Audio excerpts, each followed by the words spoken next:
నమస్కారం అండి, నేను డాక్టర్ దీప్తి. డిన్నర్ ఏ టైంకి చేస్తే మంచిది అండ్ డిన్నర్లో మనం ఏ ఫుడ్ ఐటమ్స్ తీసుకోవాలి, ఏ జాగ్రత్తలు తీసుకుంటే మనం హెల్దీగా ఉంటాము అనే విషయాలు ఇవాళ చెప్తాను. సో డిన్నర్ చాలా మంది చాలా లేట్గా చేస్తున్నారండి, ముఖ్యంగా సిటీలో.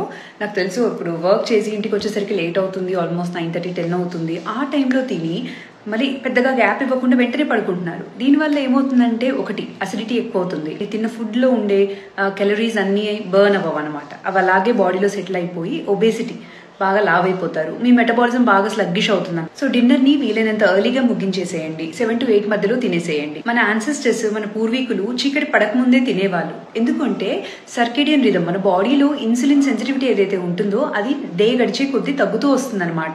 సో మీరు వెళ్తున్నప్పుడే తినేసి చీకటి పడగానే పడుకోవడం అనేది కరెక్ట్ పద్ధతి. దీనికి ఇంకా వేరే అడ్వాంటేజెస్ కూడా ఉన్నాయండి.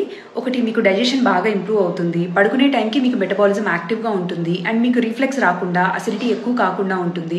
సో మీ నిద్ర అనేది డిస్టర్బ్ అవ్వదు, హెల్దీ స్లీప్ ఉంటుంది. ఇది మాత్రమే కాకుండా డయాబెటీస్ ఉన్న వాళ్ళకి కానీ, పీసీఓఎస్ ఉన్న వాళ్ళకి కానీ, ఒబెసిటీ ఉన్న వాళ్ళకి కానీ ఇది చాలా బెనిఫిట్ అవుతుంది. వెయిట్ లాస్ కూడా హెల్ప్ అవుతుంది. అండ్ ముఖ్యంగా పడుకునేటప్పుడు డిన్నర్ లో ఆయిల్ ఫుడ్ ఐటమ్స్ కానీ, ఎక్కువ కార్బోహైడ్రేట్స్ కానీ అవాయిడ్ చేయండి.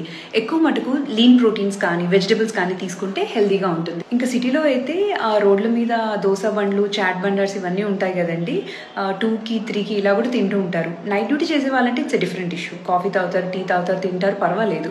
కానీ రెగ్యులర్ పీపుల్ కూడా మీరు నైట్ మెల్కొని అంత లేట్ నైట్ తింటే మీ జిఐటీ ఎంత డిస్టర్బ్ అవుతుంది తెలుసా. దానివల్ల ఫ్యూచర్లో మీకు చాలా డైజెస్టివ్ ఇష్యూస్ వస్తాయన్నమాట. సో వీలైనంత వరకు మీరు లేట్ నైట్ ఫుడ్ని అవాయిడ్ చేయండి. ఎర్లీగా తింటే మీ బాడీ ఎంతో హ్యాపీగా, లైట్గా ఉంటుంది. మీరు కూడా ఇది ట్రై చేసి ఎలా ఉందో నా కామెంట్స్లో చెప్పండి. Take care.